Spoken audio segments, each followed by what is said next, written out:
maareeyaha guud ee dekedda Muqdisho Danjire Maxamed Cali Nuur Amiiriko ayaa kormeeray mashruuca dhismaha casriga ah ee laga hirgelinayo qayb ka mid ah dekedda Muqdisho kaasoo si habsami leh u socday iyadoo kormeerkan qayb uu ka ahaa maareeyaha ku-xigeenka dekedda Mudane Ismaaciil Muuse fulinta mashruucan ayaa ah mid lagu casriyeynayo dekedda caasimadda maadaama dhismaha hadda lagu shaqeeyo uu yahay kii barisamaadkii waxaana la filayaa in dhowaan la soo gabagabeeyo hirgelinta dhismahan oo ka kooban xafiisyo iyo qaybo kale oo lagu adeegi doono ummadda Soomaaliyeed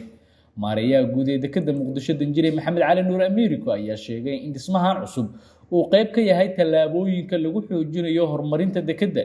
iyo in la jaanqaado dekedaha horumaraya caalamka